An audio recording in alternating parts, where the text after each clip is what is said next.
एक जंगल में एक बहुत पुराना बरगद का पेड़ था। उस पेड़ पर घोंसला बनाकर एक कौवा कौवी का जोड़ा रहता था। उसी पेड़ के खोखले तने में कहीं से आकर एक दुष्ट सर्प रहने लगा। हर वर्ष मौसम आने पर कौवी घोंसले में अंडे देती और दुष्ट सर्प मौका पाकर उनके घोंसले में जाकर अंडे खा जाता। एक बार जब कौवा व कौवी जल्दी भोजन पाकर शीघ्र ही लौट आए तो उन्होंने उस दुष्ट सर्प को अपने घोंसले में रखे अंडों पर झपटते देखा।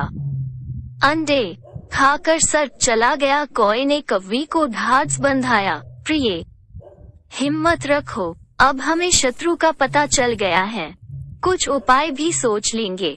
कौवे ने काफी सोचा विचारा और पहले वाले घोंसले को छोड़ उससे काफी ऊपर टहनी पर घोंसला बनाया और कौवी से कहा, यहाँ हमारे अंडे सुरक्षित रहेंगे। हमारा घोंसला पेड़ की चोटी के किनारे निकट है और ऊपर आसमान में चील मंडराती रहती है।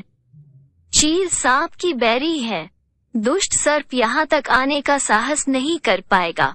कौवे की बात मानकर कौवी ने नए घोंसले में अंडे दिए जिसमें अंडे सुरक्षित रहे और उनमें से बच्चे भी निकल आए। उधर सर्प उनका घोंसला खाली देखकर यह समझा कि उसके डर से कौवा कौवी शायद वहां से चले गए हैं, पर दुष्ट सर्प टोह लेता रहता था। उसने देखा कि कौवा कौवी उसी पेड़ से उड़ते हैं और लौटते भी वही हैं। उसे ये समझते देर नहीं लगी कि उन्होंने नया घोंसला उसी पेड़ पर ऊपर बना रखा है। एक दिन सर्प खोह से निकला और उसने कौओं का नया घोंसला खोज लिया। घोंसले में कौवा दंपति के 3 नवजात शिशु थे। दुष्ट सर्प उन्हें एक एक करके घपाघप निगल गया और अपने खोह में लौटकर डकारे लेने लगा। कौवा व कौवी लौटे तो घोंसला खाली पाकर सन रह गए। घोंसले में हुई टूट फूट व नन्हे कौओं के कोमल पंख बिखरे देखकर वो सारा माजरा समझ गए। कौवी की छाती तो दुख से फटने लगी। कौवी बिलख उठी, तो क्या हर वर्ष मेरे बच्चे सांप का भोजन बनते रहेंगे? कौवा बोला, नहीं। यह माना कि हमारे सामने विकट समस्या है, पर यहाँ से भागना ही उसका हल नहीं है। विपत्ति के समय ही मित्र काम आते हैं। हमें लोमड़ी मित्र से सलाह लेनी चाहिए। दोनों तुरंत ही लोमड़ी के पास गए। लोमड़ी ने अपने मित्रों की दुख भरी कहानी सुनी। उसने कौवा तथा कौवी के आंसू पोंछे। लोमड़ी ने काफी सोचने के बाद कहा, मित्रों, तुम्हें वो पेड़ छोड़कर जाने की जरूरत नहीं है। मेरे दिमाग में एक तरकीब है जिससे उस दुष्ट सर्प से छुटकारा पाया जा सकता है। लोमड़ी ने अपने चतुर दिमाग में आई तरकीब बताई। लोमड़ी की तरकीब सुनकर कौवा कौवी खुशी से उछल पड़े। उन्होंने लोमड़ी को धन्यवाद दिया और अपने घर लौट आए। अगले ही दिन योजना अमल में लानी थी। उसी वन में बहुत बड़ा सरोवर था। उसमें कमल और नरगिस के फूल खिले रहते थे। हर मंगलवार को उस प्रदेश की राजकुमारी अपनी सहेलियों के साथ वहां जल क्रीड़ा करने आती थी।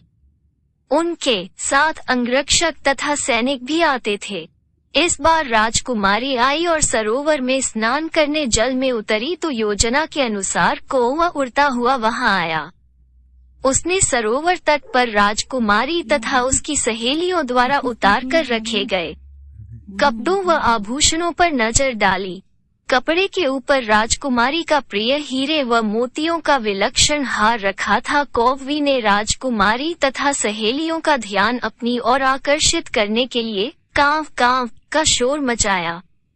जब सबकी नजर उसकी ओर घूमी तो कौवा राजकुमारी का हार चोंच में दबाकर ऊपर उड़ गया। सभी सहेलियां चीखी, देखो देखो, वो राजकुमारी का हार उठाकर ले जा रहा है। सैनिकों ने ऊपर देखा तो सचमुच एक कौवा हार लेकर धीरे धीरे उड़ता जा रहा था। सैनिक उसी दिशा में दौड़ने लगे। कौवा सैनिकों को अपने पीछे लगाकर धीरे धीरे उड़ता हुआ उसी पेड़ की ओर ले आया। जब सैनिक कुछ ही दूर रह गए तो कौवे ने राजकुमारी का हार इस प्रकार गिराया कि वह सांप वाले खोह के भीतर जा गिरा।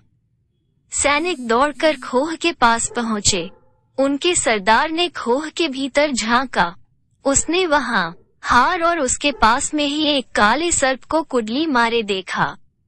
वो चिल्लाया, पीछे हटो, अंदर एक नाग है। सरदार ने खोह के भीतर भाला मारा। सर्प घायल हुआ और फुफकारता हुआ बाहर निकला। जैसे ही वो बाहर आया, सैनिकों ने भालों से उसके टुके टुके कर डाले। सीख, सूझबूझ का उपयोग कर हम बड़ी से बड़ी ताकत और दुश्मन को हरा सकते हैं। बुद्धि का प्रयोग करके हर संकट का हल निकाला जा सकता है।